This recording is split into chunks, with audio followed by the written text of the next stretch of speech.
আমাৰ জীৱনৰ আদৰ্শ উদ্ধৱ মহামহন্ত তেৰাই যেতিয়া পূৰ্ণকৃষ্ণ ভগৱন্তই এই ধৰাধামলৈ আহি শত মহৎ লীলা সাধন কৰি মহাবৈকুণ্ঠৰ প্ৰস্তুতি কৰিলে সেই সময়তে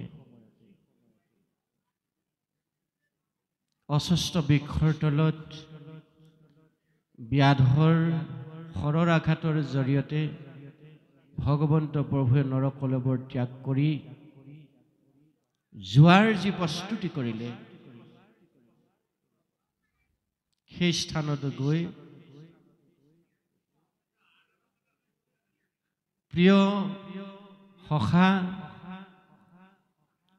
অভিন্ন আত্মাস্বৰূপ সুখীদ বান্ধৱ উদ্ধৱ মহন্ত গৈ উপস্থিত হৈছে আৰু উদ্ধৱে প্ৰভুৰ এই মহাপ্ৰস্তুতিৰ কথা গম পায় অতি কাৰুণিক আৰু কাপুণ্যভাৱে ভগৱন্তৰ চৰণত প্ৰাৰ্থনা জনাইছে যে প্ৰভু তুমি খাওঁতে শুওঁতে উঠোতে বহুতে সৰ্বক্ষণতে মই তোমাৰ গাৰ ছাৰ দৰে আছিলোঁ তুমিয়ে মোৰ জীৱনৰ ব্ৰত তপ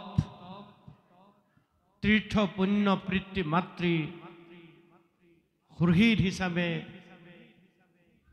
মোৰ জীৱনৰ গতিপথৰ নিয়ন্ত্ৰক হিচাপে তুমি পৰামৰ্শদাতা হিচাপে সৰ্বক্ষণে আছিলা কিন্তু আজি তুমি মোক নোকোৱাকৈ এই সংসাৰত মোক অকলে এৰি থৈ তুমি যাবলৈ ওলাইছা তুমি প্ৰভু কিয় এবাৰো ভাবি নচলা যে তোমাৰ অবিহনে মোৰ কি অৱস্থা হ'ব পাৰে এই বুলি অতি কাৰুণিকভাৱে ভগৱন্তৰ চৰণত তনুমন সপিদি দুধাৰি চকুলোৱে ভগৱন্তৰ ৰাতুল চৰণ উদ্ধৱ মহন্তই তিয়াৰিছে অতি হৃদয়স্পৰ্শী এইটো অধ্যায় ভক্তিৰ চূড়ান্ত প্ৰাপ্তিৰ এটি হল অধ্যায় জীৱ আৰু শিৱৰ সংযোগ নৰে নৰোত্তম হোৱাৰ যিটো ব্যৱস্থা আত্মা পৰমাত্মাৰ যি সংযোগ গতিকে ভাগৱতৰ আটাইতকৈ ভক্তিপূৰ্ণ হৃদয়স্পৰ্শী উদ্ধৱ কৃষ্ণ সংবাদ য'ত শ্ৰৱণ কীৰ্তন হৈ থাকে তাত কেতিয়াও বেলেগ কথা আহিব নালাগে আইসকল যুৱবন্ধুসকল মনত ৰাখিব ভাগৱতৰ জীৱৰ পৰম গতি পোৱাৰ যিটো অধ্যায় হ'ল সেইটো হ'ল উদ্ধৱ কৃষ্ণ সংবাদ আৰু আমি সেই চূড়ান্ত স্কন্ধটিৰ সেই অধ্যায়টিৰ লগত সংপৃক্ত হৈছোঁ ইয়াত যাতে আপোনালোকে বেলেগ কথা নাপাতে মায়াৰে পৰিপূৰ্ণ এটি জীৱক কেনেকৈ পুণ্যাত্মালৈ ৰূপান্তৰ কৰি মায়াৰ পৰা বিমুক্ত কৰি ভগৱন্তৰ কৃপা পাব পৰা ব্যৱস্থা সেইটো অধ্যায় হ'ল উদ্ধৱ কৃষ্ণ সংবাদ ইয়াৰ প্ৰতিটো পদ প্ৰতিজোকা ঘোষা আমাৰ জীৱনৰ কাৰণে অতি মূল্যৱান আমি ইয়াৰ প্ৰতিজোকা পদৰ প্ৰতিটো ঘোষাৰ যদি অৰ্থ বিশ্লেষণ কৰোঁ একোখন গ্ৰন্থ হ'ব ইয়াত খুব সুন্দৰভাৱে কেনেকৈনো আমি ভগৱন্তক সুহৃদ হিচাপে ল'ব লাগে আমাৰ মূল চালিকা শক্তি হিচাপে আমি জীৱনত ল'ব লাগে আমি প্ৰতিটো কথা এই অধ্যায়টোৰ যোগেদি পাম সেইকাৰণে ইয়াত কৈছে বংশক সংহৰি হেৰি ভূমি তুমি যাইবা জানিলো আমি ঋষি সাপ বাপ ব্যৰ্থ নকৰিলা যিহেতু জগত স্বামী। তুমি এখন দুখন ব্ৰহ্মাণ্ড নহয়, এখন দুখন জগতৰ নহয়, অনন্ত কোটি ব্ৰহ্মাণ্ডৰ অধিকাৰী তুমি, সমস্ত জীৱৰ স্বামী গৰাকী। সেইকাৰণে আমি তোমাক প্ৰাৰ্থনা জনাওঁ কি বুলি? হে কৃষ্ণ স্বামী। পুৰুষসকলেও জনাওঁ, মহিলাসকলেও জনাওঁ, আইসকলেও জনাওঁ, যুৱকসকলেও জনাওঁ, যুৱতীসকলেও জনাওঁ, হে কৃষ্ণ স্বামী তজু পাৱে আমি কেৱলে হৰণ চাওঁ কৰায় অনুগ্ৰহ মায়াৰ নিগ্ৰহ তেবেখে প্ৰভুয়ে ৰাও। এই যে প্ৰাৰ্থনাবোৰ আমি কেৱল মাত্ৰ গাব লাগে কাৰণে গালে নহ'ব। এই ভগৱন্তৰ চৰণত যে আমি প্ৰাৰ্থনা গাব লাগে, বন্তি গছ জ্বলাব লাগে, ধূপ কাষ্ঠ জ্বলাব লাগে, দণ্ড গুৱাপান অৰ্চনী আগবঢ়াব লাগে, এই দেখাক দেখি কৰিব লাগে কাৰণে কৰিলে নহ'ব। এইটো হ'ল হৃদয়ৰ অনুভৱৰ বস্তু। এই হৃদয়ৰ অনুভৱটো ভগৱন্তক দিবলৈ কৈছে। ভগৱন্তে কৈছে ব্ৰহ্মাণ্ড দ্ৰব্য বস্তু যদি আনি মোক পূজে মই তাক গ্ৰহণ নকৰোঁ। ভগৱন্তে নিজেই কোৱা কথা, অভক্তে পূজয় মোক ব্ৰহ্মাণ্ড সহিতে তাহাৰ বস্তু গ্ৰহণ নকৰোঁ কদাচিতে। যিসকলে মোক নাজানি অন্যক সেৱা পূজা কৰে, মোৰ অস্তিত্বক উপলব্ধি কৰিব নোৱাৰে, সেইসকল হ'ল অভক্ত। সেইসকল অভক্ত এশনীয়া সমাজতো আছে, বহুশনীয়া সমাজতো আছে, ভাগৱতীয়া সমাজতো আছে, ব্ৰাহ্মণীয়া সমাজতো আছে, সকলোতে আছে। অৰ্থাৎ ঈশ্বৰ ব্যতিৰেকে যিবিলাক কৰ্ম কৰোঁ সেইবিলাক হ'ল জ্ঞান মাৰ্গ কৰ্ম। ঈশ্বৰ ব্যতিৰেকে আমি যিবিলাক কৰোঁ পূজা পাতল যাগ যজ্ঞকে আদি কৰি সেইবিলাক হ'ল কৰ্মকাণ্ডীয় বস্তু। গতিকে জ্ঞান আৰু কৰ্মৰ যোগেদি ভগৱন্তৰ কৃপা আমি লাভ কৰিব নোৱাৰোঁ।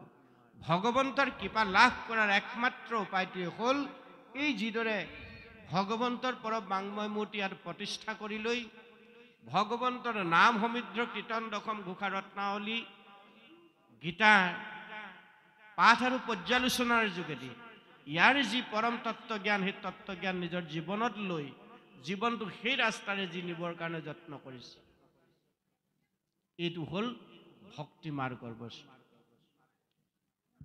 গতিকে এই কথাবোৰ আমাক কোনোবাই আহি বুজাই দিবলৈ আমি ৰৈ থাকিব নালাগে, কাৰণ আমি প্ৰত্যেকেই 2 শ্ৰেণীকৈ পঢ়া অন্তত শিক্ষিত লোক। আগৰ দৰে নিৰক্ষৰ লোক আজি সমাজত নাই। আমি প্ৰত্যেকেই অসমীয়া ভাষাৰে সমৃদ্ধ অন্তত 2-4 শ্ৰেণী আমি পঢ়িছোঁ। ইয়াৰ কথাখিনি আমি বুজিব পাৰিম, ইয়াত বৰ টান কথা নাই। খালি ইয়াত মনটো খুব নিবিড়ভাৱে দিব লাগিব যে ব্ৰহ্মাকে প্ৰমুখ কৰি শাস্ত্ৰই আমাক উপদেশ দিছে নহয়, নাই দিয়ে জানো? আমি প্ৰাৰ্থনাতে গাইছোঁ যুৱ বন্ধুসকল, আমি LP স্কুলৰ পৰা হাই স্কুললৈকে প্ৰাৰ্থনা কৰোঁতে সেই প্ৰাৰ্থনাভাগ প্ৰায়ে গাওঁ। অ ব্ৰহ্মাই আদি কৰি জীৱ যত ৰাম ৰাম ৰাম ৰাম ৰাম মায়া সজ্জা মাজে আশয় ঘুমতি যায়। সৃষ্টিকৰ ব্ৰহ্মা মনত ৰাখিব। ব্ৰহ্মাকে প্ৰমুখ কৰি, ব্ৰহ্মা আদি কৰি জীৱযত যিমান জীৱ আছে, ব্ৰহ্মা, শিৱ, ইন্দ্ৰ আদি কৰি 33 কোটি অৰ্থাৎ 33 প্ৰকাৰৰ দেৱতাকে প্ৰমুখ কৰি গন্ধৰ্ব, কিন্নৰ, দানৱ দৈত্য মানৱ আমিবিলাক সমস্ত ক'ত আছে ঈশ্বৰৰ মায়াত আমি পতিত হৈ আছো গতিকে সেই মায়াস্বামী জগতৰ ঈশ্বৰ মহাহৰি বিষ্ণু কৃষ্ণ সেইজন কৃষ্ণত আমি আশ্ৰয় কৰিব লাগে আমি বেলেগৰ কথা শুনিব নালাগে অলপ আগতে আমি কৈছো যিমতে ভজিবে মোক শাস্ত্ৰ কহে তাক গীতাত অৰ্জুনক কৈছে সেই অৰ্জুন কি মতে মোক ভজিবা কোনোবা পণ্ডিতৰ ওচৰৰ পৰা তুমি জানিব বুজিব নালাগে অন্তত যাৰা সকলে কীৰ্তন দশম ঘোষা ৰত্নাৱলী গীতা ভাগৱতৰ আশ্ৰয় হৈছে ইয়াত কি আছে জীৱনৰ অমৃত আছে আমি যে মানুহ 84 লক্ষ জনী বাগৰি বাগৰি শ্ৰেষ্ঠতম তনুধাৰী মনুষ্য জন্ম লাভ কৰিলো আমাৰ জন্মৰ লক্ষ্য আৰু উদ্দেশ্য কি আমি যদি নিজকে এবাৰ সুধো হুৱে মাই মই কোন কৰ পৰা আহিলো এই কথাটো প্ৰথম যে মই মানুহ হৈ যে আহিলো মই আসলতে কোন এবাৰ যদি নিজে নিজক সুধে হুৱে মাই মই কোন কৰ পৰা আহিলো এক দ্বিতীয়টো হল মই আছো ক'ত কৰিছো কি তৃতীয়টো হল মই কি কৰিলে কলৈ যাম যিহেতু 100 বছৰ জন্ম 100 বছৰীয়া এটা তনু মই পাইছো মনুষ্য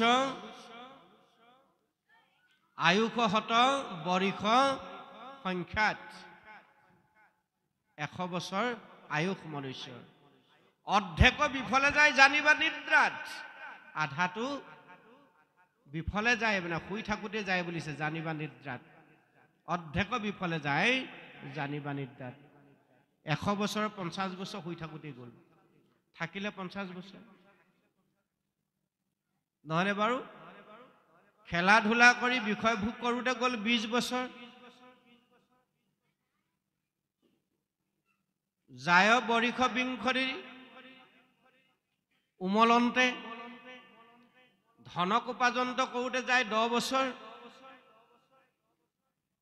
খেলা ধুলা বিষয় ভোগ কৰোতে 20 বছৰ গ'ল ধন উপাৰ্জন কৰোতে 10 বছৰ গ'ল 30 বছৰ 50ৰ 30 গলে থাকিলে 20 বছৰ 100 বছৰ 50 বছৰ হৈ থাকোতে গ'ল 20 বছৰ খেলা ধুলা কৰি বিষয় ভোগ কৰোতে গ'ল 10 বছৰ ধন উপাৰ্জন কৰোতে গ'ল 80 বছৰ হল 50 30 80 থাকিলে 20 বছৰ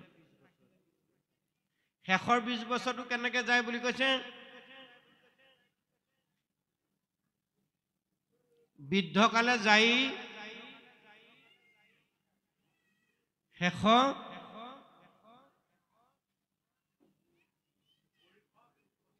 বৰিষ বিংখতি 20 বছৰ বৃদ্ধকালত যায়গে একো কাৰ্য কৰিবাক নাহিকে শকতি এতিয়া বৃদ্ধকাল 80 বছৰীয়া যিসকল আছে আৰু 20টা বছৰ 100 বছৰৰ কাৰণে কিবা কৰিব পৰা সামৰ্থ্য আমাৰ আছে জানো নাই চকু গলগে তুমি চশমা লগালৈ আধা বয়সতে কাৰোবাৰ চুলি পকিছে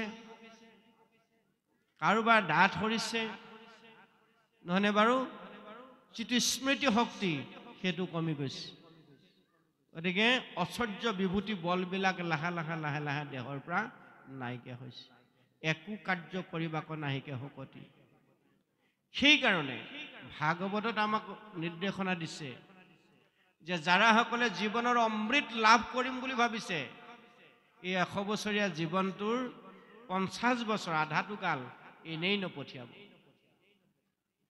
ভাগৱতত সেইকাৰণে উপায় দিছে আমাক কোনখিনিৰ পৰা আমি জীৱনটো শৃংখলিত কৰিব পাৰো যে এৰা শিশু হ'ব অনুযত কৰ্ম কৰিও কুমাৰৰ কালে ভাগৱত ধৰ্ম কি ভাগৱত ধৰ্মই হল এখন হৰিনাম ধৰ্ম এক হৰণ হৰি নাম ধৰ্ম কহু কৰু ৰাজ প্ৰকাশ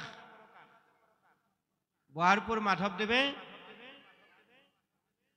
গুৰু বন্দনাত আমাক সুন্দৰভাৱে দিছে গুৰু ভতিমা যেতিয়া আমি গাওঁ ত্ৰিভুৱন বন্দন দৈৱকী নন্দন জুহৰি মাৰল কংস জগজন তাৰণ দেৱনাৰায়ণ শংকৰ তাহেৰি অংশ শংকৰদেৱ অন্য কোনো নহয় আমাৰ গুৰুৰ গুৰু পৰম গুৰু জগত গুৰু কলিযুগৰ সমস্ত মানৱৰ গুৰু, সেইকাৰণে জগত গুৰু বুলি কোৱা হৈছে। গতিকে সেইজন গুৰু আৰু তেৰাৰে প্ৰপন্ন ভক্ত অভিন্ন আত্মাস্বৰূপ শহীদ বান্ধৱ বোৱাৰপুৰ মাধৱদেৱে সুন্দৰভাৱে কৈছে যে একশৰণ হৰিনাম ধৰ্ম সেই হ'ল ভাগৱত ধৰ্ম। এই এখন হৰিনাম ধৰ্মৰ মাজত কি লুকাই আছে? যে পৰৰ ধৰ্মক নিহিংসিবা কদাচিত, কৰিব ভূতকদায়া সকৰুণ চিত, সকৰুণ চিত। এই যিটো এতিয়া আমি উদ্ধৱ কৃষ্ণ সংবাদৰ যোগেদি পাইছো, উদ্ধৱে এনেকুৱা ভক্তি ভগৱন্তৰ চৰণত কৰিছে, তেওঁ নিজেতো নিজে গলিত হৈছে, তেওঁ এই অমৃতময় বাণীৰ যোগেদি আমি তাক শ্ৰৱণ কীৰ্তন কৰি আমাৰ হৃদয়খনো আমি তেনেকুৱা কৰিব পাৰোঁ। ভক্তিৰ পৰিপূৰ্ণ এখন হৃদয় আমি প্ৰস্তুত কৰিব পাৰোঁ, যাৰ জৰিয়তে ভক্তিপূৰ্ণ এটা মনৰ আমি তৈয়াৰ কৰিব পাৰোঁ, যাৰ জৰিয়তে সেই অধ্যায়টোৱে হ'ল ভক্ত ভগৱন্তৰ মিলনৰ অধ্যায়, জীৱ শিৱ সংযোগৰ অধ্যায়, উদ্ধৱ কৃষ্ণ সংবাদ। ইয়াত খুব সুন্দৰভাৱে কৈছে যে তোমাৰ চৰণ নেদেখি খনেকো থাকিব নোৱাৰো হৰি, তুমি এৰিলাতে চাৰি প্ৰাণ প্ৰভু অৱশ্যকে যাইব মৰি। খাওঁতে শুওঁতে উঠোতে বহুতে সৰ্বক্ষণে মই তোমাৰ লগতে থাকোঁ, আৰু তুমি মোক এনেদৰে ভাল পোৱা, তুমি উদাত্ত স্বৰে ঘোষণা কৰি থৈছা যে তুমি নিজক যিমান ভাল পোৱা তাতোতকৈ অধিক মোক ভাল পোৱা, সৃষ্টিকৰ ব্ৰহ্মাক তুমি যিমান ভাল পোৱা তাতোতকৈ অধিক মোক বেছি ভাল পোৱা, তোমাৰ নিজৰ দাদা বলোৰামক তুমি যিমান ভাল পোৱা তাতোতকৈ বেছি মোক ভাল পোৱা,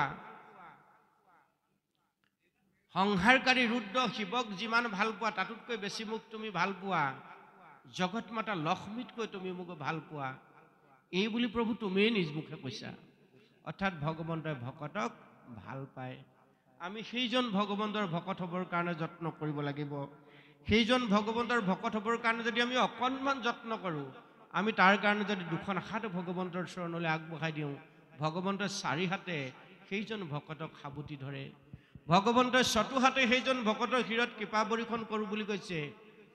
গতিকে আমি মাত্ৰ ভগৱন্তৰ দ্বিভুজ আগবঢ়াই দিব লাগে। আমি যদি সদায় কৰ্ম মাৰ্গতে থাকোঁ, আমি যদি জ্ঞান মাৰ্গতে আবদ্ধ হৈ থাকোঁ, তেতিয়াহ'লে ভগৱন্তৰ কৃপাধন্য আমি হ'ব নোৱাৰিম।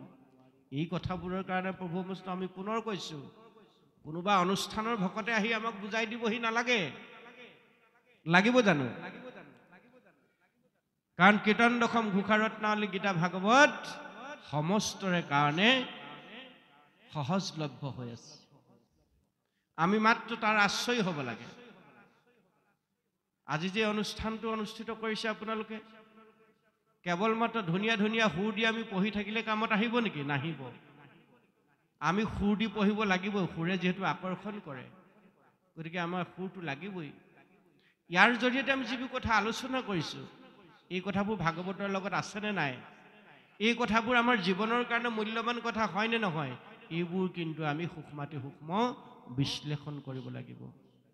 তেতিয়াহে এই অনুষ্ঠানটো লাখ টকা খৰচ কৰি অনুষ্ঠিত কৰাৰ আমাৰ কিবা নহয় কিবা এটা উপকাৰ হ'ব। ইয়াত খুব সুন্দৰভাৱে সেইকাৰণে কৈছে যে তুমি প্ৰভু এনেদৰে ঘোষণা কৰাৰ পিছত অন্তত মোক নোকোৱাকৈ তুমি যাব খুজিছা। এবাৰলৈ তুমি কিয় নাভাবিলা যে তোমাৰ প্ৰাণৰ বান্ধৱ শহীদ, তুমি যাক সবাতোকৈ শ্ৰেষ্ঠত্ব আসনত অলংকৃত কৰিছা, সেইজনৰ কি অৱস্থা হ'ব পাৰে? এই বুলি উদ্ধৱ মহামহন্তই ভগৱন্তৰ ৰাতুল চৰণত নিজৰ সৰ্বস্ব দি ভগৱন্তক প্ৰাৰ্থনা জনাইছে। তুমি তপপূৰ্ণ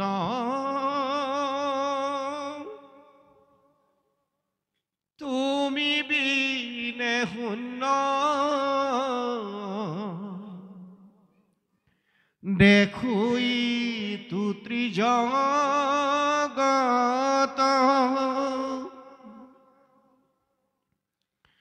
কাপুণ্য ককৰু শৰণত ধৰো নিউক মুকল গত। চাওকচোন কিমান হৃদয়স্পৰ্শী, কিমান কাৰুণিকভাৱে হৃদয়ৰ সৰ্বস্ব দি ভগৱন্তৰ চৰণত নিজক সমৰ্পণ কৰিছে। শৰণ তোমাৰ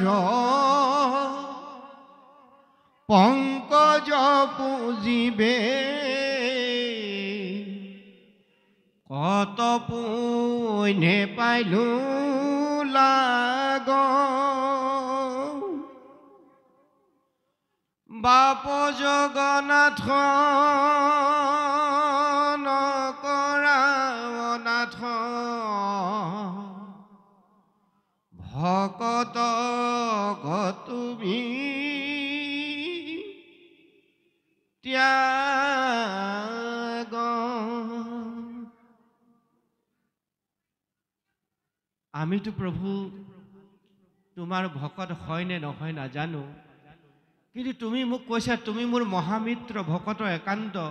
তুমি যেতিয়া তোমাৰ ভক্ত বুলি মোক পৰিচয় দিছা, স্বীকৃতি দিছা, তেতিয়াহ'লে এই কলিৰ মলেৰে আবৃত্ৰ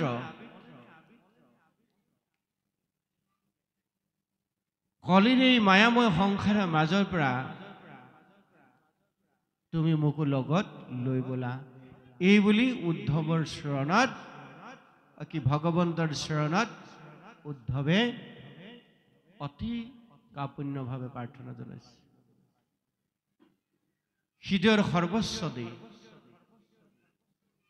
সেইকাৰণে আমিও ভগৱন্তৰ তেনে ভকত হ'বৰ কাৰণে যত্ন কৰিব লাগিব। যত্ন কৰা উপায় আছে ভাগৱতৰ মাজত।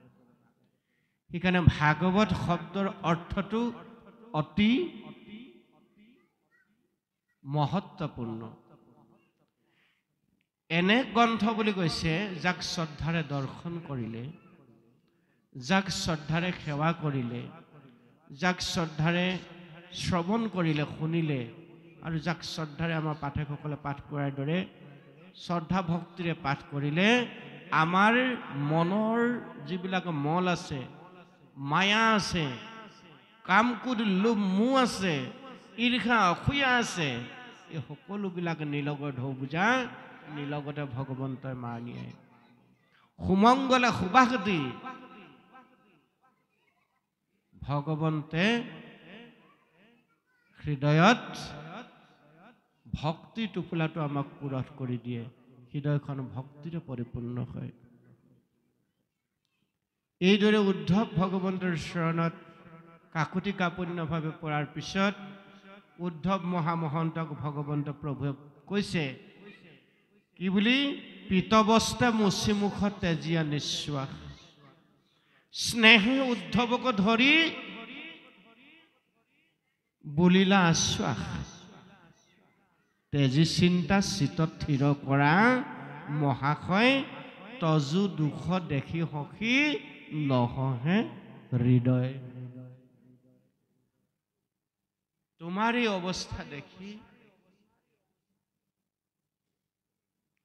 মোৰ হৃদয় দগ্ধ হৈছে। সি মোৰ প্ৰাণৰ সখা উদ্ধৱ, তুমি দুখ নকৰিবা। মই যদিও এই ধৰাধামত নৰকাই লৈ শতু মহৎ লীলা সাধন কৰিলোঁ, মোৰ কাৰ্য ইতিমধ্যে সমাপ্ত হ'ল, মই মহাবৈকুণ্ঠলৈ প্ৰস্থান কৰিম, তথাপি মই তোমাক এৰি থাকিব নোৱাৰো। মই তোমাৰ লগত সৰ্বক্ষণে থাকিম। বোলে প্ৰভু কেনেকৈ তুমি মোৰ লগত থাকিবা? ইতিমধ্যে তুমি দেখোন নৰকাই ত্যাগ কৰিবলৈ ললাই আৰু মোক উপদেশ দিলা যে তুমি আমি দুই গ'লে মিলিব অনৰ্থ, লুপ্ত হইব জ্ঞান, এইটো ভকতিৰ পন্থ।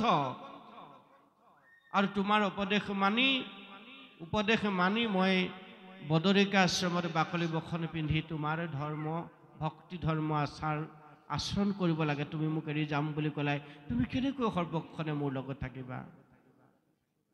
তেতিয়া ভগৱন্ত প্ৰভুৱে কৈছে আচল কথাটো হ'ল সেইটো, কেনেকৈ মই তোমাৰ লগত সৰ্বক্ষণে থাকিম, তুমি মোক কেনেকৈ সৰ্বক্ষণে পাবা, লগতে পাবা, তাৰ উপায়টো মই তোমাক দিব খুজিছোঁ। তোমাৰ জৰিয়তে কলিৰ সমস্ত প্ৰজাক, মোৰ একান্ত ভক্তসকলক, মোক যিসকলে পৰম সুখীত বুলি হৃদয়েৰে ধাৰণ কৰে, সেইসকলক মই দিব খুজিছোঁ। তেতিয়াহ'লে প্ৰভু তুমি মোক সেই সমিধান দিয়া। ওলালো মই বৈকুণ্ঠলৈ,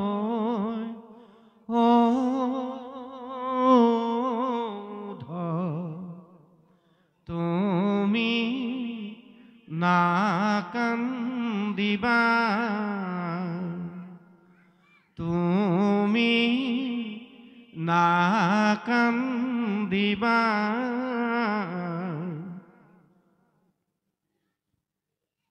বিচাৰিলে তুমি মোক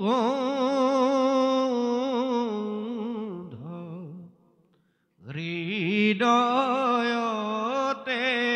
পাবা।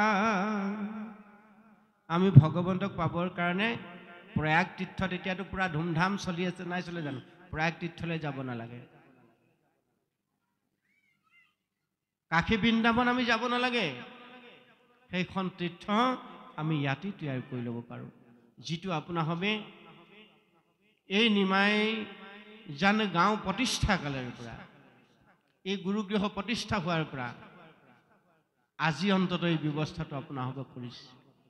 এইখন আজি পুণ্যতীৰ্থ, ইয়াত সমস্ত তীৰ্থ আহি সমবেত হৈছে।